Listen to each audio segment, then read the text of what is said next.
Reshaping the globe. Remodeler le monde. Refaire le monde. Lorsque l'équipe de TEDx UC Louvain m'a approché pour cette séance d'introduction à son édition 2019, la thématique m'a tout de suite parlé, car pour moi, quand il est question de refaire le monde, il est question d'utopie. Et l'utopie, c'est quelque chose qui fait partie de mon univers depuis au moins 35 ans. À l'adolescence, on se demande ce que l'on va faire de sa vie. On veut changer le monde, on se demande comment apporter sa pierre. À vrai dire, j'étais un écorché. La quête, Don Quichotte, Jacques Brel. Je vous rassure tout de suite, je ne vais pas vous la chanter. Juste réciter quelques strophes avec vous. Rêver un impossible rêve, porter le chagrin des départs, brûler d'une possible fièvre, partir où personne ne part, pour atteindre à s'en écarteler l'inaccessible étoile.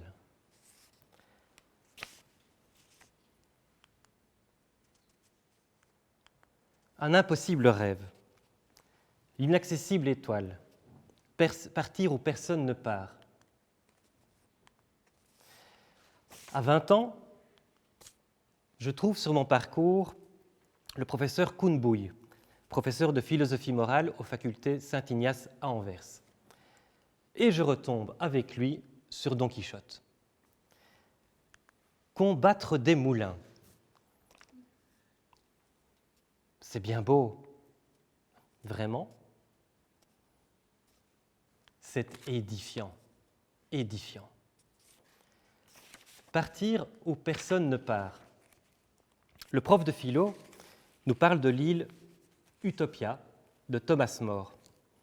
Nous partons pour cette île, mais nous ne la trouvons pas. Nous ne la trouvons jamais. Pas si étonnant, car par essence, du moins sous cet angle, cette île n'existe pas. C'est le propre d'une utopie. Alors, nous dit le professeur Bouy, inversons l'image. Considérons que nous sommes déjà sur une île.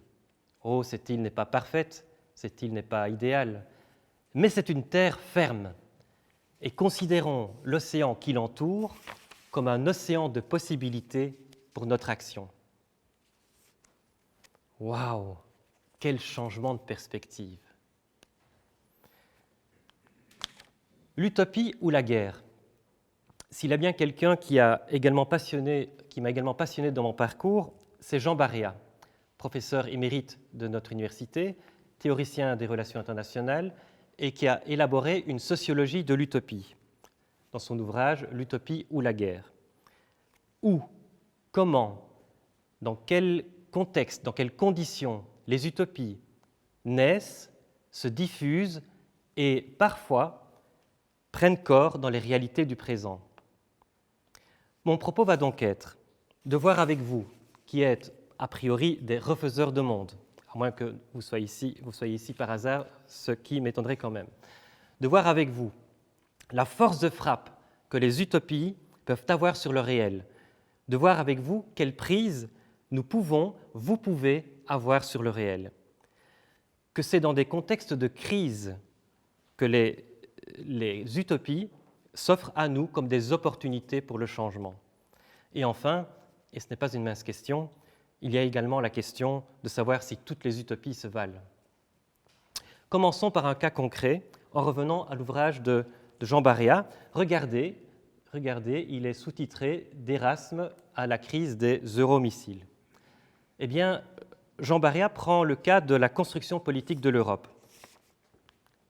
Une vieille idée, un vieux projet, une ancienne utopie qui est entrée dans la réalité politique suite à la Deuxième Guerre mondiale, car on l'oublie parfois, la construction européenne n'est pas un projet économique uniquement. La construction européenne, ce n'est pas seulement du charbon et de l'acier, c'est un projet éminemment politique, un projet qui répond à l'utopie de la paix par l'unité du continent européen, un continent qui était traversé des siècles durant par des guerres à répétition. Alors, l'utopie, comment ça fonctionne? En résumé, je viens d'évoquer la guerre.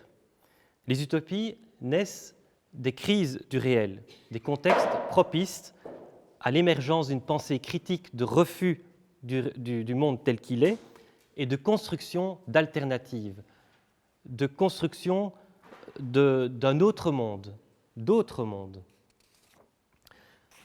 N'en voyons-nous pas qui disent non, être rabroués, et à qui on oppose oui, et alors, que proposez-vous?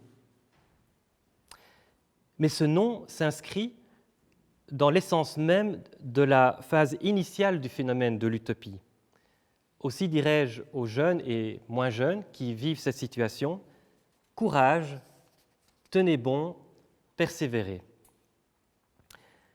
Les titres de 2 ouvrages de Stéphane Hessel illustrent à merveille la dynamique du phénomène.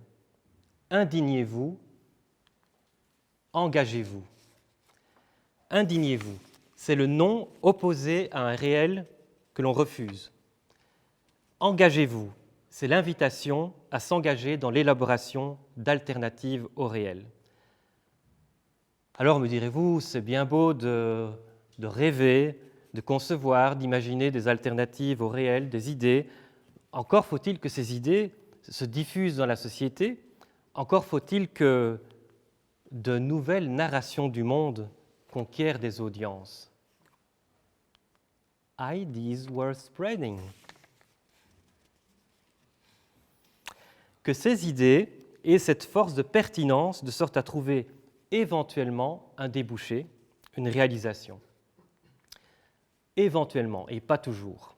En effet, toutes les utopies ne deviennent pas des réalités, mais par contre, beaucoup de réalités d'aujourd'hui sont le produit d'utopies du passé.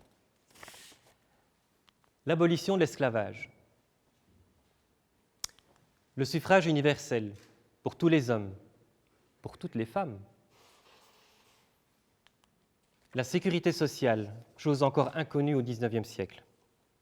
On ne s'en rend pas toujours compte.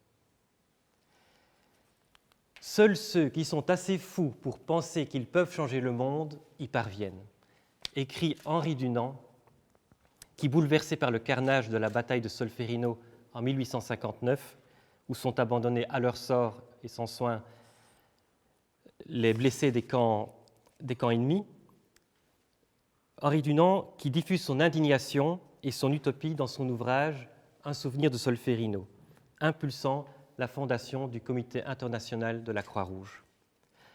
Alors, son utopie n'a pas mené à l'abolition de la guerre, mais elle a contribué, jusqu'à nos jours, au développement du droit et de l'action humanitaire en faveur des blessés sur le champ de bataille, quel que soit leur camp, une protection qui s'étendra plus tard aux prisonniers de guerre et aux personnes civiles dans les conflits armés. Alors oui, pourrions-nous dire, les utopistes, les idéalistes sont des fous plus réalistes que les réalistes. Les utopistes, Jean Baréa les rebaptise utopiens. Il les réhabilite en balayant leur dénomination péjorative, utopistes, en les requalifiant utopiens pour signifier leur qualité d'acteurs pleinement engagés dans le réel, dans le changement du réel. Car oui, en fin de compte, les utopistes, les utopiens sont plus réalistes que les réalistes. Parce qu'ils embrassent des visions de la réalité au passé, au présent, mais aussi au futur, en termes de réalité possible à advenir. Alors oui, le réel peut être déconstruit et en tant que construction sociale, être reconstruit. Mais toutes les constructions sociales se valent-elles? Toutes les utopies se valent-elles? Si l'on reprend l'utopie de la paix en Europe par l'unité du continent européen, peu, voire personne, ne contestera l'idéal de paix. Quoique, les commémorations de la fin de la Première Guerre mondiale ont été l'occasion de nous replonger dans l'univers mortifère de sociétés européennes éprises à l'époque d'idéaux nationalistes nourris de la haine des autres. Mais nous sommes les enfants, petits-enfants, arrière-petits-enfants des Première et Deuxième Guerres mondiales et de plus de 70 ans de paix en Europe, du moins dans sa partie occidentale. Si l'idéal de paix fait consensus, il ne le fait pas forcément sur les moyens d'y parvenir, sur ses modalités. Alors oui, l'Europe aujourd'hui peut décevoir, nous remplir d'insatisfaction, mais pour beaucoup, peut-être pas tant par rejet d'Europe que par aspiration d'une autre Europe, de plus d'une autre Europe et non pas de moins d'Europe. L'Europe qui, ne l'oublions pas, nous a apporté la paix. Ne jetons pas le bébé avec l'eau du bain. Mais je reviens à ma question. Toutes les utopies se valent-elles ? Alors, étudier scientifiquement la naissance et le déploiement des utopies en tant que phénomène de volonté de changement du réel face à des crises ne signifie pas, dans une perspective plus normative, philosophique, engagée, morale, éthique, universitaire, cela ne signifie pas ne pas se positionner, être dans le détachement pur, sans jugement. Que dirions-nous sinon, prenons par exemple les utopies nationales socialistes et communistes, bâties sur l'avènement d'un homme nouveau et sur les ruines de l'élimination de pans entiers de la société, sur une base raciale et génocidaire dans un cas, sur une base classiste et parfois génocidaire dans l'autre cas, comme le fut pour l'utopie Khmer Rouge. Les utopies pour le meilleur et pour le pire. Qu'en dites-vous ? Dans les fins qu'elles visent, dans les conceptions du monde dont elles sont porteuses, hormis les provocateurs, tout le monde est d'accord pour un monde meilleur. Mais qu'est-ce qu'un monde meilleur ? Les utopies, pour le meilleur et pour le pire, quant aux moyens de s'inscrire dans le réel, de la révolution violente au réformisme pacifique. Les utopies, pour le meilleur et pour le pire, pour un changement de société à l'échelle de toute une société, à l'échelle de l'humanité, pour un changement de société à l'échelle d'une petite communauté, où font sens attestation du signe et préfiguration pragmatique d'un changement possible à une plus grande échelle. Le monde, voire le royaume. Remodeler le monde, refaire le monde. Ceci nous renvoie, si d'aventure, à chacun de nous, au niveau d'actions qui sont à notre portée, du niveau personnel au niveau planétaire, de l'action individuelle à l'action collective, citoyenne, communautaire, non gouvernementale, gouvernementale. Les formules foisonnent. Voyez ce beau tableau à double entrée. La formule la plus en vogue, penser globalement, agir localement. Mais il y a aussi, par exemple, penser localement, agir globalement. Qu'en dites-vous ? Indignez-vous, engagez-vous. Les crises du réel nous y engagent, vous y engagent. Car rappelons-le, les utopies ne naissent et ne se diffusent pas dans un vide, mais dans des contextes de crise qui leur donnent sens et qui apparaissent donc finalement comme des opportunités pour le changement. Et ça, c'était ce dimanche à la Marche pour le climat à Bruxelles. En conclusion, chers frères et sœurs, la prière de la sérénité. Alors non, je ne profite pas de cette activité dans le cadre de TEDx Université catholique de Louvain pour une chute avec saint François d'Assise.